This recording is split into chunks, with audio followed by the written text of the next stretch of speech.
जी, तो नाज़रीन एस्टेब्लिशमेंट ने एक दफ़ा फिर बता दिया है कि उनकी पसंदीदा सियासी जमात कौन-सी है। इस दफ़ा हुकूमत ने उनकी कौन-सी पसंदीदा जमात आएगी, वो पसंदीदा जमात कौन-सी होगी, ये आपको आगे चलकर बताते हैं। दूसरी तरफ पीडीएम जमातों में पाकिस्तान मुस्लिम लीग नवाज़ और पीपल्स पार्टी को ये पता चलना शुरू हो गया है कि उनकी उल्टी गिनती जो है वो शुरू हो गई है।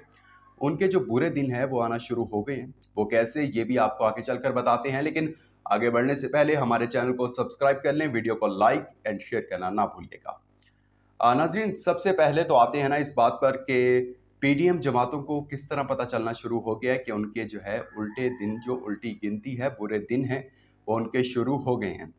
वो कैसे? क्योंकि जितनी भी फाइलें थी, इनकी करप्शन की फाइलें थी, जो कि 16 माह से यानी तहरीक-ए-इंसाफ की हुकूमत जाने के बाद बंद थी, अब वो दोबारा खुलना शुरू हो गई हैं। इसके अलावा तमाम पीडीएम की जमातों के जो लीडर थे, जो कि लीड कर रहे थे, और अहम रहनुमा, सीनियर रहनुमा, उन्होंने अब खामोशी इख्तियार कर ली है। अब देखना ये है कि खामोश कौन-कौन है। मरियम नवाज़ खामोश हैं, उनका ट्विटर बिल्कुल खामोश है। नवाज़ शरीफ, जिनकी काफ़ी जो है हुकूमत यानी कि जाने के बाद, यानी कि जब इनका 16 माह का टेन्योर ख़त्म हो रहा था, तो उस वक़्त दुबई मुलाकातें और इसके अलावा उनका ट्विटर भी जो था वो बोल रहा था। इसके अलावा पाकिस्तान के साबिक़ वज़ीर-ए-आज़म शहबाज़ शरीफ, वो भी बिल्कुल खामोश हैं, और इसके अलावा वो तो लंदन भी चले गए हैं अपने बेटे सलमान शहबाज़ के साथ। आसिफ़ अली ज़रदारी जो हैं पाकिस्तान के साबिक़ सदर, वो मुकम्मल तौर पर खामोश हैं, और पाकिस्तान के साबिक़ वज़ीर ख़ारजा बिलावल भुट्टो, वो भी मुकम्मल तौर पर खामोश हैं, और अब मीडिया पर भी बिल्कुल नहीं आ रहे, कतरा रहे हैं मीडिया से। अच्छा, सवाल ये पैदा होता है कि इनकी कौन-कौन सी जो थी वो फाइल्स ओपन हुई हैं, और उनमें खतरा है इनको कि जिस तरह इमरान खान को अटक जेल मुंतकिल किया गया है, हमें भी अटक जेल मुंतकिल कर दिया जाएगा। उसमें आटा स्कीम में जी शहबाज शरीफ ने 18 अरब रुपए की करप्शन की है। जब वो मुफ्त आटा तकसीम किया गया तो उसमें 18 अरब रुपए की करप्शन 18 अरब की करप्शन की गई है। इसके अलावा जी मोटरवे ठेके में मौलाना फजल रहमान के बेटे मौलाना असद महमूद ने तकरीबन 32 अरब की करप्शन की है। फिर आ जाएँ शहबाज शरीफ पर दोबारा।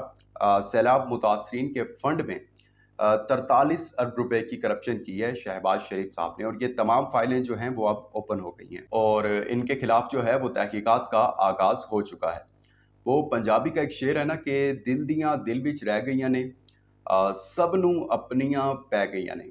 यानी अब ये लंदन फरार हो रहे हैं, और खामोशी से इनको पता चल गया है कि अब जो है एस्टेब्लिशमेंट का जो हाथ है वो इनके ऊपर से अब उठ गया है, और अब जो है इनको भी अटक जेल या अडियाला जेल मुंतकिल किया जा सकता है। तो इससे अच्छा यही है। वो कहते हैं ना कि जब गीदड़ की मौत आती है तो वो शहर की तरफ भागता है। तो पाकिस्तानी सियासत में इस तरह होता है कि जब उनको उनकी मौत का अंदाज़ा लग रहा होता है कि अब उनकी मौत आने वाली है, तो वो लंदन की तरफ रवाना हो जाते हैं। और मरियम नवाज़ भी जो हैं वो भी लंदन रवाना होने वाली हैं। तो उन सबको समझ आ गई है कि अब हमारा जो है वो यहाँ रहना मुश्किल है, क्योंकि एस्टेब्लिशमेंट को पता है। उनको पता है, आपको याद होगा कि जब नवाज़ शरीफ नाअहल हुए थे तब भाजपा के खिलाफ पाकिस्तान मुस्लिम लीग नवाज़ की तरफ से बहुत बहुत रद्द-ए-अमल आया था। एस्टेब्लिशमेंट के खिलाफ रद्द-ए-अमल आया था। लेकिन जब तहरीक-ए-इंसाफ के बाद किसी न किसी जमात को लाना था, तो पीडीएम के एस्टेब्लिशमेंट के पास पीडीएम के अलावा कोई ऑप्शन नहीं था। लेकिन अब उनके पास ऑप्शन है। जहांगीर तरीन का ऑप्शन है उनके पास, परवेज़ इलाही का ऑप्शन है उनके पास। तो अब उन्होंने कह दिया कि उनको पता है कि अगर हम इनके साथ ज़्यादा मिले-जुले, इनके साथ थोड़ा-सा हमने दोबारा रिलेशन अच्छा किया, तो अगर कहीं भी कोई थोड़ी बहुत गलती हो गई हमसे, तो इन्होंने नहीं छोड़ना हमने। इन्होंने फिर वही जलसे जुलूस करने और हमें बदनाम करने की कोशिश करनी है। तो पीडीएम ने भी एस्टेब्लिशमेंट ने भी कह दिया कि इससे पहले कि ये हमें बदनाम करें, हम इनको अंदर करें। इसीलिए ये सब जो हैं लंदन की तरफ राह फ़रार इख्तियार कर रहे हैं, और इलेक्शन अभी दूर-दूर तक नहीं है। इसीलिए अभी ये फाइलें ओपन होंगी और आहिस्ता-आहिस्ता जो है तहकीकात का आगाज़ होगा।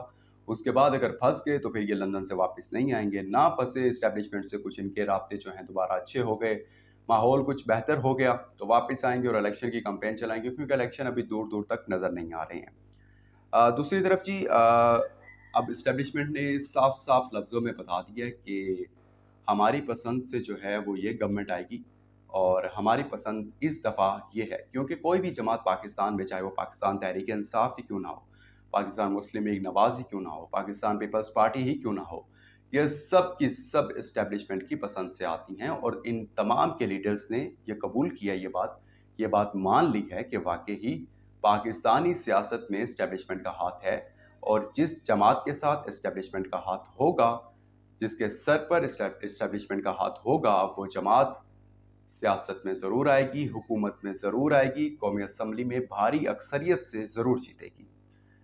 تو اب ان کے پاس پہلے تو تھے نواز شریف بھی تھے، پیپلز پارٹی بھی تھی، اور تحریک انصاف کے عمران خان بھی اس دفعہ آ گئے تھے۔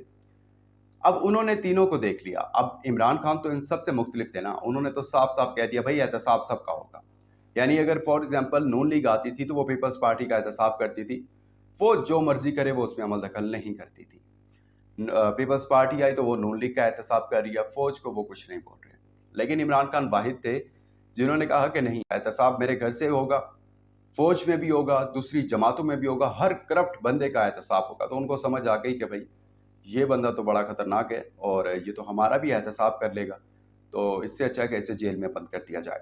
جہاں تک پیپلز پارٹی اور نون لیگ کی بات ہے، ان کو ہم نے 16 ماہ کا ٹینیور آلریڈی دے دیا ہے، تو اب ہم نے انہیں نہیں دینا۔ اور آپ کو یاد ہوگا جتنے بھی 9 مئی کے بعد پی ٹی آئی کے منحرف ارکان تھے، جتنے بھی ارکان تھے، جتنے اس میں سینئر لیڈرشپ، فیاض الحسن چوہان، فردوس عاشقوان، فواد چودھری، ان سب کو جب گرفتار کیا گیا، یہ جتنی بھی لیڈرشپ تھی ان کی گرفتار کیا گیا ان کو، اس کے بعد جنہوں نے گرفتار کیا انہوں نے پیغام دیا کہ اگر آپ اپنا سیاسی مستقبل چاہتے ہیں تو جا کے پاکستان کے جو سیاسی رہنما ہیں جہانگیر ترین اور استحکام پاکستان پارٹی کے چیئرمین جو ہیں، آپ ان کو جوائن کر لیں، آپ کا سیاسی مستقبل جو ہے وہ محفوظ ہاتھوں میں ہے۔ تو اسٹیبلشمنٹ نے بڑا کلیئر کہہ دیا ہے کہ ہم جو ہے اس دفعہ استحکام پاکستان پارٹی کے ساتھ ہیں، اور ہم جو ہیں اس دفعہ ان کو ہی لانے کی کوشش کریں گے۔ لیکن سب جو ہے یہ سوالوں کے جواب جو ہیں وہ عمران خان کی رہائی پر کھڑے ہوئے ہیں کہ عمران خان رہا ہو گئے، اور اگر وہ باہر آ جاتے ہیں تو وہ بڑا اچھا مقابلہ کریں گے ان کا، اور امید کر رہے ہیں کہ شاید عمران خان صاحب باہر آ جائیں، لیکن پھر ان کو سائفر کیس میں گرفتار کر لیا جائے گا۔ تو شاکانہ میں اگر ان کو جو ہے وہ گرفتاری نہیں کی جاتی ان کی، تو انہیں سائفر کیس میں گرفتار کر لیا جائے گا۔ یہ تھا آج کا احوال۔ اپنا امپورٹنٹ فیڈ بیک دینا مت بھولیے گا۔ دیجیے گا اجازت، اللہ حافظ و ناصر۔